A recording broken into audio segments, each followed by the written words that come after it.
پیغام پورے عرب کے خطے میں پہنچایا اور کیسے وہ عظیم جماعت تیار کی جس نے آگے بڑھ کر اس دین کو لے کر پوری دنیا کے اندر اسلام کے جھنڈے کو بلند کیا۔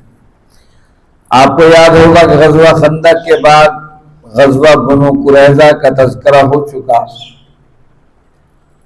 اور یہ غزوہ خندق اور غزوہ یہ بنو قریظہ یہ آپ صلی اللہ علیہ وسلم کی مدینہ کی زندگی میں 5ویں سال، ہجرت کے 5ویں سال یہ واقعات رونما ہوئے۔ ابھی غزوہ بنو قریظہ سے فارغ ہی ہوئے تھے کہ آپ کو اطلاع ملی کہ عرب کے بعض دیہاتی عرب جو ہیں وہ اپنے اسلحہ اور ہتھیاروں کے ساتھ اسلامی ریاست پر حملہ آور ہونا چاہتے ہیں۔ یہ کشمکش مسلسل چلتی رہی، اور ان حالات کے اندر نبی کریم صلی اللہ علیہ وسلم نے دائیں بائیں اپنے جو جاسوس تھے، انٹیلیجنس تھی، اس کے ذریعے جو اطلاعات مل رہی تھی تصدیق کی، اور پتہ چلا کہ مدینہ سے کچھ دور فاصلے پر جو صحابہ نے 7 راتوں میں طے کیا۔ عجیب بات ہے، دن اور رات اکٹھے ہوتے ہیں، کیونکہ صحابہ دن میں سکون کرتے تھے، رات کو سفر کرتے تھے، اس لیے صحابہ کرام رضوان اللہ تعالی علیہم اجمعین نے اس سفر کو رات کے حساب سے گنا۔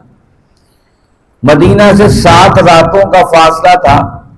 نبی کریم صلی اللہ علیہ وسلم نے محمد بن مسلمہ رضی اللہ تعالیٰ عنہ کو اس کی کمان سونپی، اور آپ نے ایک لشکر تیار کر کے ان کے ساتھ روانہ کیا تاکہ یہ جو عرب کے بغاوت یا باغی ہیں ان کا سرکوبی کی جائے، تاکہ ریاست مدینہ پر حملہ آور نہ ہو سکے۔ ہمیشہ سے جہاں بھی اسلامی اسٹیٹ قائم ہوگی وہ اندرونی اور بیرونی دشمنوں سے ہمیشہ چکنا رہے گی۔ کوئی بھی گورنمنٹ، کوئی بھی حکومت اندرونی خلفشار کا تو سد باب کرے، لیکن بیرونی دشمنوں کے بارے میں بالکل خاموش ہو جائے تو بھی اس کی سرحدیں محفوظ نہیں رہتی ہیں، اور دشمن اس کے سرحدوں سے اندر داخل ہو سکتا ہے۔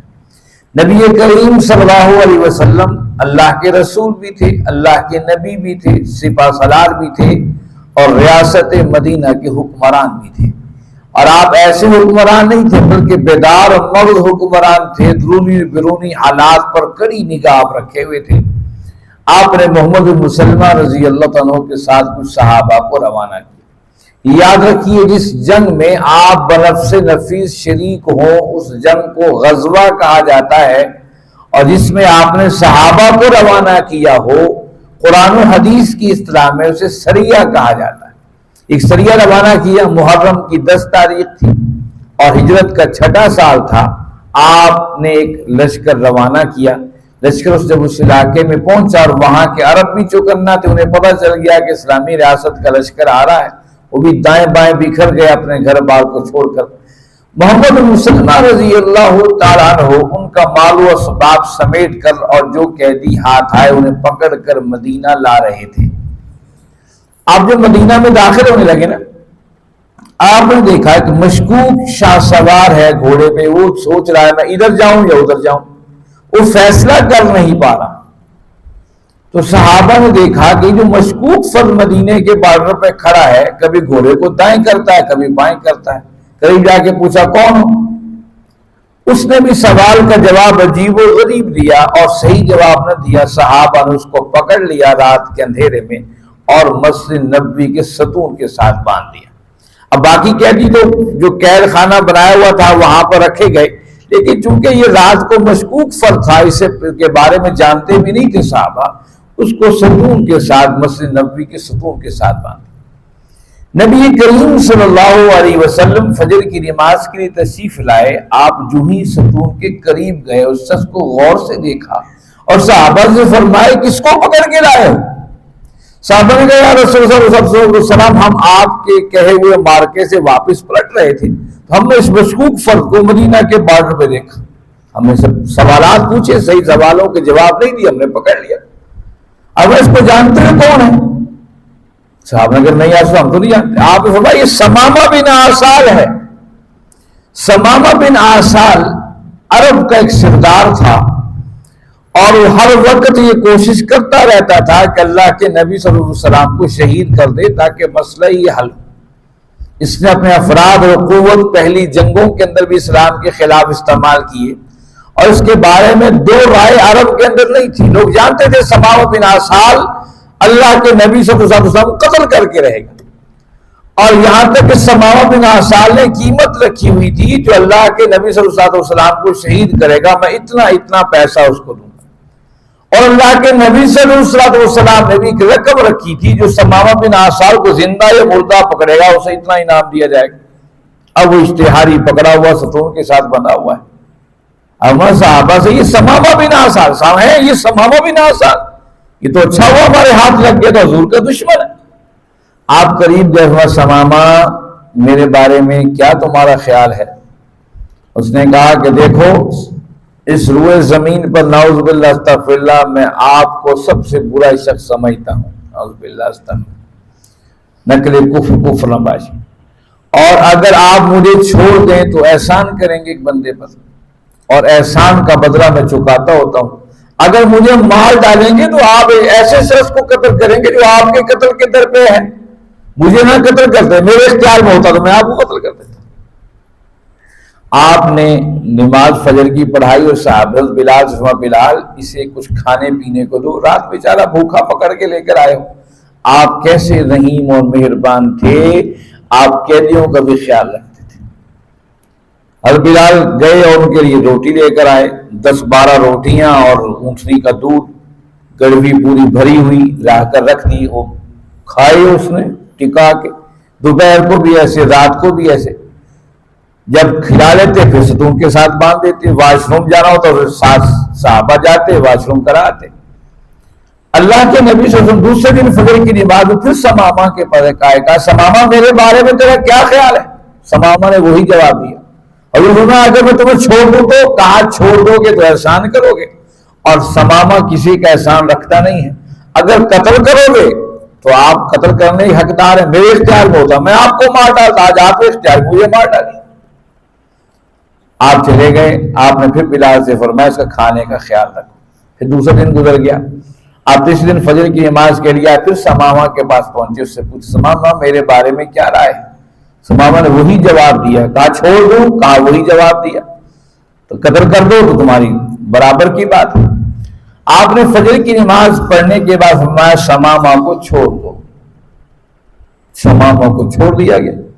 ثمامہ مسجد نبوی سے بھاگ نکلا اور چاہ رہا تھا اپنے علاقے میں جائے، لیکن جو ثمامہ دوڑتا تھا مسجد نبوی کے باہر، دل اتنی تیزی سے واپس مسجد نبوی کی طرف دوڑ لگاتا تھا، یہاں تک کہ وہاں انہوں نے ایک باغ میں دیکھا کہ پانی چل رہا ہے، ثمامہ بن آثال نے غسل کیا، غسل کرنے کے بعد واپس ابھی حضور مسجد نبوی میں صحابہ کے ساتھ تشریف فرما تھے، ثمامہ بن آثال واپس آ گیا کہ یا رسول اللہ صلی اللہ علیہ وسلم، جب صحابہ نے دیکھا حضور نے صحابہ چونک گئے، یہ تو چھوڑ دیا تھا، یا رسول اللہ میں اسلام قبول کرنے کے لیے واپس آیا، مجھے اسلام کی دولت سے نوازی۔ اللہ کے نبی صلی اللہ علیہ وسلم نے کلمہ پڑھایا، مسلمان ہو گئے۔ اب بلال ثمامہ کے لیے ناشتہ تو لے کر آؤ، ثمامہ حضرت بلال وہی 10-12 روٹیاں اور وہ دودھ کا اونٹنی کا دودھ بھرا ہوا بڑا سا جو ہے وہ برتن لے کر آ گئے۔ ثمامہ بن آثال نے بمشکل 1 یا 2 روٹیاں کھائیں اور کچھ دودھ پیا، فرمایا بس۔ صحابہ بڑے حیران ہوئے، صحابہ کہ یا رسول اللہ صلی اللہ علیہ وسلم یہ ثمامہ بن آثال کو کیا ہوا ہے؟ 12 روٹیاں پوری دودھ کی گڑوی پی گیا تھا، اب مشکل 1.5 روٹی کھائی ہے، 2 روٹیاں بھی نہیں کھا سکا اور دودھ کی چند تھوڑی سی پیے۔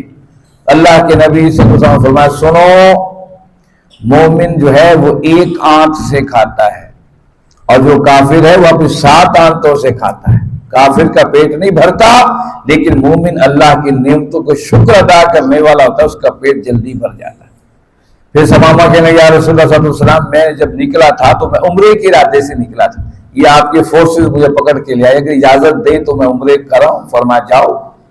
ثمامہ بن آثال کے مکہ پہنچنے سے پہلے یہ خبر مکہ پہنچ چکی تھی، کیسی زبردست انٹیلیجنس تھی، کافروں کی بھی اطلاع پہنچ چکی تھی کہ وہ ثمامہ بن آثال مسلمان ہو گئے۔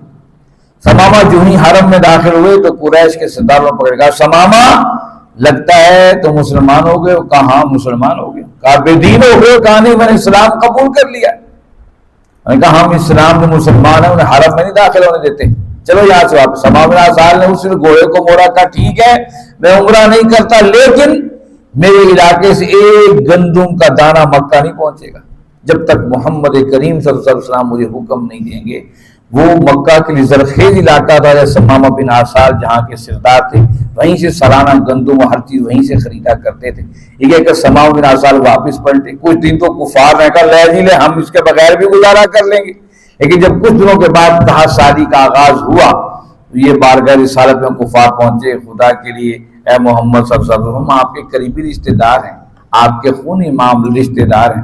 اب خونی رشتے کا واسطہ دیتے ہوئے کہا کہ ہمارے لیے سماع بن آسال سے کہیے کہ وہ ہمارے لیے گندم کو چھوڑ دیں۔ آپ نے سماع بن آسال کو خط لکھا، سماع بن آسال رضی اللہ خط کو چوما، کہا لے جاؤ، اور کہا جو آج سے پہلے ایک بوری گندم لے جاتا تھا اب 2 بوریاں وہ لے کے جائے، کیونکہ میرے آقا نے مجھے اجازت دے دی ہے۔ یہ تھے وہ افراد جن کی تربیت اللہ کے نبی صلی اللہ علیہ وسلم نے کی تھی۔ یہ ہجرت کا 6واں سال تھا اور یہ 10 محرم کو یہ قافلہ نکلا تھا، یہ لشکر، اور اس کے بعد یہ واپس پلٹا تھا۔